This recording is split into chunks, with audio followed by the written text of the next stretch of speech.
సంవత్సరాల తరబడి ఎన్ని మందులు వాడినా మీ మోకాల నొప్పులు తగ్గట్లేదా? ప్రాణ పెయిన్ క్లినిక్ లో అత్యాధునిక చికిత్స.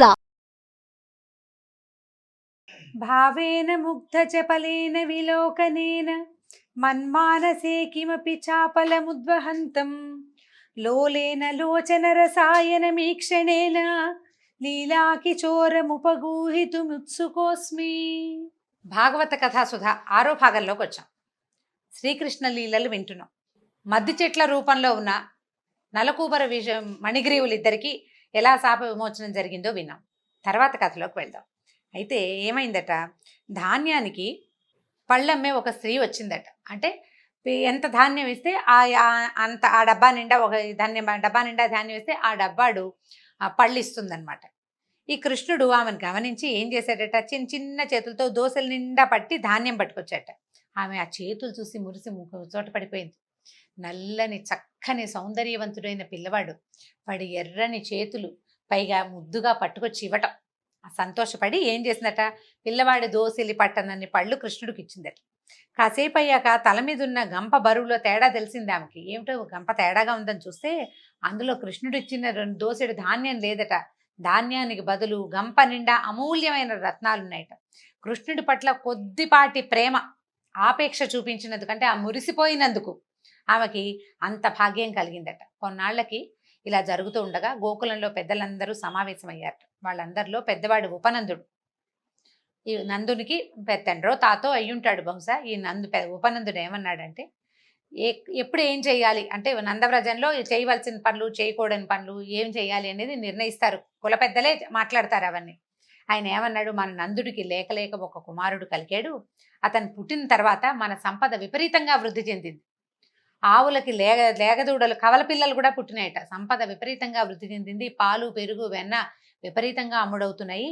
మనకి ఇంత సంపద వృద్ధి చెందుతోంది, కానీ పిల్లవాడు పుట్టినప్పటి నుంచి మన చుట్టూతా ఉన్న మహారణ్యం నుంచి ఇంతకు ముందు ఎన్నడూ ఎరగని ఉత్పాతాలు కూడా కనపడుతున్నాయి. అన్నీ కృష్ణుడి మీదకే వస్తున్నాయి. రాక్షసమాయ చిత్రంగా అనిపిస్తోంది. ఈ జరిగేదంతా భయంగా ఉంది. ఈ పూతన వచ్చింది, ఓ పెద్ద బండి దానంతటదే ఎగిరిపోయింది. సుడిగాలు వచ్చి రాక్షసుడు పిల్లని తీసుకెళ్లి కింద పడేశాడు. అంతలో ఈ మహావృక్షాలు ఏమిటో విరిగి పడిపోయినాయి. మనకి తెలియని కారణాలు ఏవో ఉన్నాయి, వాటి వల్లే ఆపదలు వచ్చి పడుతున్నాయి. అదృష్టవశాత్తు ఆపదల వెనకాలే దైవానుగ్రహం కూడా మనతో ఉంది కాబట్టి పిల్లాన్ని కాపాడుతోంది. మనము కాపాడబడుతున్నాం. ఇంతవరకు పిల్లాడికి కృష్ణుడికి ఏం కాలేదు, మనం అదృష్టవంతులం. అయితే ప్రతిసారి కాలం మనకు అనుకూలంగా ఉండదు. అదృష్టం అన్ని వేళలా కలిసి రాదు. కాబట్టి జరగకూడదు ఏదైనా జరిగే వరకు ఇక్కడ వేచి ఉండొద్దు. మనం తక్షణం ఈ ప్రాంతాన్ని వదిలిపెట్టి ఈ అరణ్యానికి దూరంగా వెళ్ళిపోదాం. దూరంగా వెళ్దాం అనుకున్నారు. కొంత దూరంలో యమునా తీరంలో బృందావనం అనే అరణ్యం ఉంది. అక్కడ గోవులకి మంచి మేత దొరుకుతుంది. మీరందరూ అంగీకరిస్తే ఈ రోజే ఇవాళ్లే తట్టాబుట్టా సామాన్లు సర్దుకుని వెళ్ళిపోదాం అన్నాడు. పెద్దవాడు చెప్పాడు, ఉత్పాతాలు ఎలాగూ ఉన్నాయి, పిల్లాడు ప్రతిసారి రక్షించబడుతున్నాడు, ముందు ముందు ఎలాంటివి జరగబోతాయో. పైగా మన మహారాజు అంత మంచి పేరున్నవాడు కాదు, అది భయమే. అతనికి నరరూప రాక్షసులు లాంటి అనుచరులు ఉన్నారని కూడా వీళ్ళకి తెలుసు. పైకి మాట్లాడటల్లా, ఎందుకంటే రాజుకి వ్యతిరేకంగా ఏదైనా మాట్లాడితే వెంటనే ఇక్కడున్న వాళ్ళలో ఎవరో ఒకళ్ళు అక్కడికి ఉప్పందించే అవకాశం ఉంది. అతని గూఢచారులు అంటే రాక్షసులు చాలామంది గూఢచారులుగా పనిచేస్తారు. అవి ఏ పక్షుల రూపంలోనో జంతువుల రూపంలోనే నందవ్రజంలో తిరుగుతూ ఈ మాటలు నీ మీద ఎగనెస్ట్గా మాట్లాడుకుంటున్నారు. వ్యతిరేకం అంటే రాచరికానికి వ్యతిరేకంగా రాజద్రోహం జరుగుతుంది అని అంటే ఈ వ్రజం మీదకి అతను ఎట్లా వస్తాడో తెలియదు. అందుకని పైకి మాట్లాడకపోయినా అందరి మనసుల్లోనూ రాజు పట్ల భయం ఉంది. అతను మనిషి కాదన్న ఒక అనుమానం ఉంది. దాంతో ఏమనుకున్నారు, సరేనని ఒప్పుకున్నారు. తమ వస్తువులు ఇళ్ళు వాకిళ్ళు అన్నీ సర్దేసుకున్నారు. అన్నీ బళ్ళకెత్తేశారు. అక్కడేమి మేడలు మిద్దెలు లేవు. అందరివి పెద్ద పెద్ద పాకలే, తాటాకుల ఇళ్ళే, అన్నీను పేడతోటి మట్టితోటి అలికిన గోడలే. అవి వదిలిపెట్టి ఇంకో చోట కట్టుకుంటారు. 4 రోజులు శ్రమ పడితే వాళ్ళ పని అయిపోతుంది. ప్రకృతికి దగ్గరగా ఉండే గృహాలు అంతే. అక్కడి నుంచి ఏం చేశారు, గోవులకి రక్షణ, బళ్ళకి రక్షణగా పురుషులంతా ధనుర్బాణాలు ధరించి తయారయ్యారు. అక్కడి నుంచి స్త్రీలు, చిన్నపిల్లలు, వృద్ధులు అందరూ బళ్ళకి ఎక్కారు. గోవులు మధ్యలో ఉంచుకున్నారు. అటు ఇటు మొత్తం చుట్టుపక్కలంతా బళ్ళుంచి ఆ బళ్ళ చుట్టూతా మగవాళ్ళు ధనుర్బాణాలు ధరించి రక్షణగా నడుస్తూ, అంటే అరణ్యంలో ఏ రకమైన ఉత్పాతము రాకుండా జాగ్రత్తగా బృందావనాన్ని చేరారు. అక్కడ బళ్ళని అర్ధచంద్రాకారంలో నిలబెట్టి అదే తాము నివసించబోయే గ్రామం అని నిశ్చయించుకున్నారు. బృందావనాన్ని, యమునా నదీ తీరంలో ఉన్న గొప్ప గొప్ప చాలా పెద్దవైన సైకత తీరాలని అంటే ఇసుక తిన్నెల్ని, గోవర్ధన పర్వతాన్ని, సమీపంలోనే ఉన్న అందమైన అరణ్యాలని చూసి చాలా సంతోషించారు. బలరాముడికి కృష్ణుడికి మరీ ఆనందం. నీళ్లు కనపడితే పిల్లలకి అత్యధికమైన ఆనందంగా ఉంటుంది. లోపల అక్కడక్కడ చెరువులు ఉన్నాయి, చిన్న చిన్నవి మడుగులు లాంటివి. గోవులకి వాటికి నీళ్ళకి పచ్చికి ఏమీ ఇబ్బంది లేదు. పెద్ద గోవర్ధన పర్వతం ఉంది. పర్వతం నిండా చెట్లే.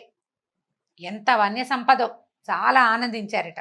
తర్వాత బృందావనంలో మెల్లిగా రోజులు ఇల్లు వాకిళ్ళు ఏర్పరచుకున్నారు. ఎవరి దారిని వాళ్ళు ఆనందంగా గడుస్తున్నాయి. బలరామకృష్ణులు పెరుగుతుంటే వాళ్ళకి తమ కులవృత్తి అయినటువంటి పశుపాలన్నీ అలవాటు చేయాలని అనుకున్నారు. బలరాముడు వసుదేవుడు కుమారుడే గాని ఆయన ఎప్పటికి రాజ్యంలోకి వస్తాడో, ఎప్పుడు ఈ పిల్లాడికి రాజ్యం వస్తుందో తెలీదు.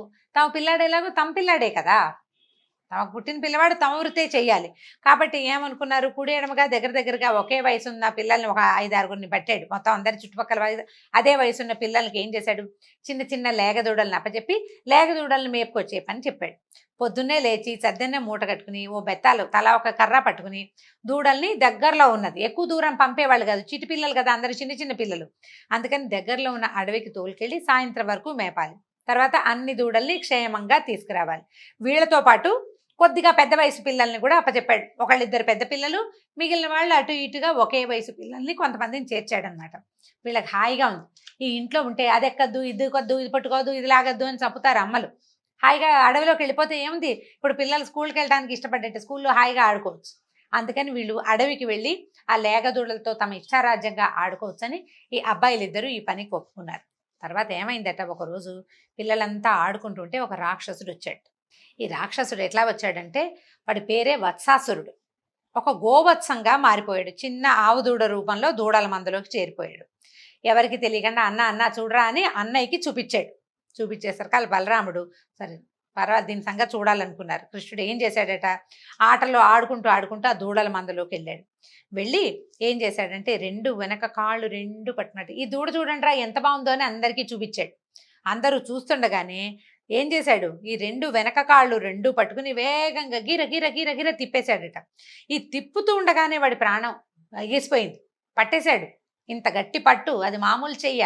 చూడ్డానికి ఎట్లా ఉంది, తామర మొగ్గల్లే లేత చెయ్యి. 5-6 సంవత్సరాల పిల్లవాడు, ఎంత బాలుడు, నల్లనివాడు, ఇంత చిన్న పిల్లవాడు చక్కగా మిసమిసలాడుతూ ఉన్నాడు. అరిచేతులు తామర మొగ్గలలే ఉన్న ఎర్రటి అరిచేతులు.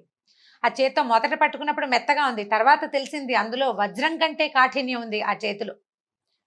ఎందుకంటే దుష్ట శిక్షణ చేయటమే ఆ చేతికి తెలిసిన విద్య. ఈ పట్టిన పట్టుతోటి ఈ వెలగ చెట్టు ఒకటి ఉందట, పెద్దది నిండుగా పళ్ళు పండిన చెట్టు.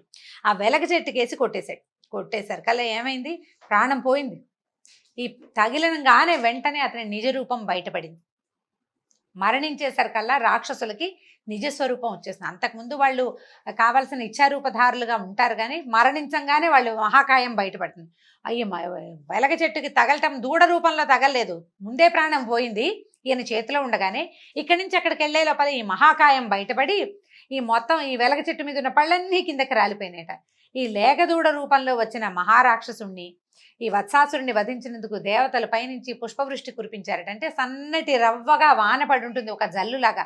పిల్లలు ఆనందిస్తారు చూడండి, చిన్న జల్లు పడేసరికి అంతలో ఆగిపోతుంది, అంతలో ఎండొచ్చేస్తుంది, ఓ పక్కన ఇంద్రధనుసు వస్తుంది, మహానందంగా ఉంటుంది, ఆహ్లాదకరమైన వాతావరణం వస్తుంది. అబ్బో అనుకున్నారు కుర్రాళ్ళందరూ, ఏమిటి ఆ దూడని భలే కొట్టాడు, కొడితే ఇలా అయిపోయింది ఏమిటి. వాళ్ళకి ఈ రాక్షసులు, ఈ కృష్ణుడు వాళ్ళని చూసినా బెదరకపోవటం ఈ మిగిలిన పిల్లలకి అలవాటైంది. రెండోది, ఈ 5-6 సంవత్సరాల పిల్లలకి పెద్దగా భయం ఏమీ తెలియదు, అదో పెద్ద విషయంగా చెప్పాలని తోచదు. వాళ్ళలో వాళ్ళే 5-6 చెప్పుకున్నాక ఇంటికి వెళ్ళి చెప్పేందుకు ఏమి ఉండదు ఇంకా వ్యవహారం. అక్కడి నుంచి ఒకరోజు ఏమైందట, ఈ గోపబాలురు మంచినీళ్ళు తాగించడానికి ఈ దూడలన్నింటినీ ఒక చెరువు దగ్గరికి తీసుకెళ్లారు. చెరువు దగ్గరికి వెళ్ళాక దూడలు నీళ్లు తాగాక వాటిని బయటికి తోలి వీళ్ళు కూడా చెరువులోకి దిగారు. వాళ్ళకి మంచినీళ్ళు తాగి బయటకు వస్తుంటే చెరువు గట్టున ఒక కొంగ కనపడిందట. మామూలుగా కొంగ ఎంత ఉంటుందో, చిన్న సైజు, చిన్నగా ఉంటుంది, పొడుగాటి కాళ్ళుండి ఇట్లా పైన శరీరం ఉన్నటువంటి ఇంత పొడుగు ముక్కు, ఏదో కొంచెం చిత్రంగా ఉంటుంది. ఈ ఉన్న కొంగ చిన్నది కాదట, ఎంత పెద్దదోట, చాలా పెద్దది. ఇది చూసేసరికల్లా వీళ్ళు ఆశ్చర్యపోయారు. అది చూడు కృష్ణ కృష్ణ చూడు అని చూపించారు. బకుడు అనే ఒక రాక్షసుడట. వీడు కంసుడి మిత్రుడు, పూతనకి సోదరుడు. అయితే ఈ పిల్లలందరిలోకి విశేషంగా నాయకమణిలాగా కనపడుతున్నాడు కృష్ణుడు. నాయకమణిలాగా ఎందుకు కనపడుతున్నాడు, పిల్లలందరూ గోచీలు పెట్టుకున్నారు, అందరూ విశేషంగానే ఉంటారు, 5-6 ఏళ్ల పిల్లలందరూ ముచ్చట గొలుపుతూనే ఉంటారు. అందులో ఉన్న ఈ కృష్ణుడికి వాళ్ళ అమ్మకి ప్రత్యేకమైన ముద్దు పిల్లవాడంటే. ఈ నెత్తి మీద ఒక నెమలి పింఛం పెడుతుంది, దానికి ఒక ముత్యాల పేరు చుడుతుంది. ఈ తర్వాత ఏమో నడువుకి పసుపచ్చటి బట్టలు కడతారు. నల్లటి పిల్లాడు పచ్చటి బట్ట కట్టుకుంటే బాగా కనపడ్డు, చక్కగా కనిపిస్తాడు. అక్కడి నుంచి ఏం చేస్తాడు, ఇంత ఉప్పు పీ అని ఎంతసేపు మురళి ఊదే పని. అది ఊదటానికి ఇట్లా నడువులో దోపుకున్నాడు, ప్రత్యేకంగా కనపడుతున్నాడు. ఈ కనపడుతున్న పిల్లాడిని చూసి ఏం చేసిందట, అతనికి ఏమనిపించిందంటే ఒకవేళ కంసుడు వెతుకుతున్న పిల్లాడి వీడేనేమో, మిగిలిన పిల్లల కంటే భిన్నంగా ఉన్నాడు, పక్కనున్న పిల్లాడు భిన్నంగానే ఉన్నాడు, వాడు బంగారపు రంగులో మెరిసిపోతున్నాడు ఆ పిల్లడు, అయినా కూడా ఇతనేనేమోనని అనిపించి ఏం చేసిందట, గబగబా 4 అడుగుల్లో ముందుకు వచ్చేసి, సూదిగా ఉంటుంది కొంగ ముక్కు, ఎలా ఉంటుంది ఇలా పొడుగ్గా ఉంటుంది, కొస షార్ప్గా ఉంటుంది పదునుగా, ఈ ముక్కు తెరిచి కృష్ణుడిని మింగబోయిందట. మిగిలిన పిల్లలందరూ కేకలు పెట్టారట, అయ్యో అయ్యో కృష్ణ కృష్ణ అని. ఈ కంగారు పడే వాళ్ళు అరుస్తూనే ఉన్నారు. ఈ కాస్త ఇది మింగేసింది, పిల్లని లోపల లాగేసింది. ఈ నోట్లోకి వెళ్ళిపోయేసరికల్లా లోపల కణకణలాడే నిప్పు కణికని మింగినట్టు అనిపించేస్తుంట దానికి. మన పెద్దగా అరిచింది. అది అరవాలంటే దానికి నోరేది, ముక్కు నోరు ఒకటే కదా. మళ్ళీ ఈ ముక్కు ఓపెన్ అయిపోయి ఏం చేసింది, వెనక్కి వదిలిపెట్టేసింది. ఈ మింగిన పిల్లాన్ని వెనక్కి వదిలేసేసరికల్లా ఈ బయటకు వచ్చి నుంచున్నాడు. మిగిలిన వాళ్ళంతా కొంచెం కేరింతలు కొట్టారు, పిల్లలు వచ్చేసాడు కృష్ణుడని.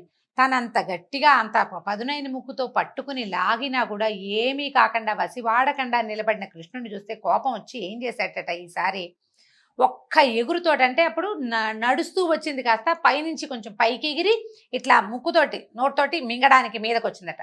వచ్చేసరికల్లా ఈ మీదకి రాగానే కృష్ణుడు ఏం చేశాడు, వెంటనే మెరుపులాగా కదిలాడట. ఈ రాక్షసుడి ముక్కుని ఇలా తెరుస్తుంది కదా, 2 భాగాల్ని పట్టేసుకున్నట్ట 2 చేతులతోటి ఒడుపుగా పట్టుకుని. అసలు మామూలుగా మహాబలవంతుడు బకుడు, చాలా బలమైన కొంగ అనమాట. ఇంతకు ముందు ఓసారి దొరికాడు, ఒకసారి వాడు నోట్లోకి వెళ్ళి బయటకు వచ్చేసాడు. ఇప్పుడు ఏం చేస్తాడో చూద్దామని పిల్లలంతా చూస్తారు, పిల్లలతో పాటు ఆకాశం నుంచి దేవతలు కూడా చూస్తున్నారట. ఇప్పుడు ఏం చేసి చంపుతాడో చూద్దామని ఈ రెండింటిని ఎలా చీల్చాడంటే గడ్డి పరకని చీల్చినట్టు చీల్చేసాడట. ఆ ముక్కు తాలూకు 2 భాగాలు ఇట్లా ఉంటుంది, దొప్పలాగా ఇలా పడుతుంది కదా, ఈ పై భాగాన్ని దీన్ని పట్టుకున్నాడు, 2 చేతులతో పట్టుకుని ఇట్లా గడ్డి పరకని చీల్చినట్టు చీల్చేశాడు.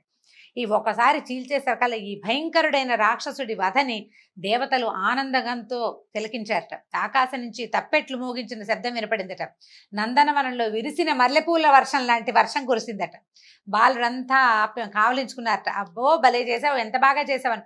అదేదో ఒక విపరీతమైన చర్యని, అదని పిల్లలకి ఏమి తెలుస్తుంది, పిల్లలకి తెలీదు. అది కాకుండా అపారమైన విష్ణుమాయలో మునిగి ఉన్నారు వాళ్ళు. దాన్ని ప్రత్యేకంగా ఇంటికెళ్ళి చెప్పాలని కూడా వాళ్ళకి తెలియదు. అందరూ దూడలను తోలుకుని ఇంటికి చెప్పారు. కొంతమంది పిల్లలు చెప్పారు, అక్కడ ఏదో వచ్చింది, ఒక రాక్షసుడు, ఒక కొంగ వచ్చింది మీదకి, రాక్షసుడు అని కాదు, ఒక కొంగ వచ్చింది, ఆ కొంగని కృష్ణుడు ముక్కు విరిచేశాడంటే అందరూ ఏమనుకున్నారంటే, అబ్బా పిల్లవాడికి మహా బలశాలి, ధైర్యం ఎక్కువ, భయం లేదు, ఎంత పనైనా చేస్తాడని.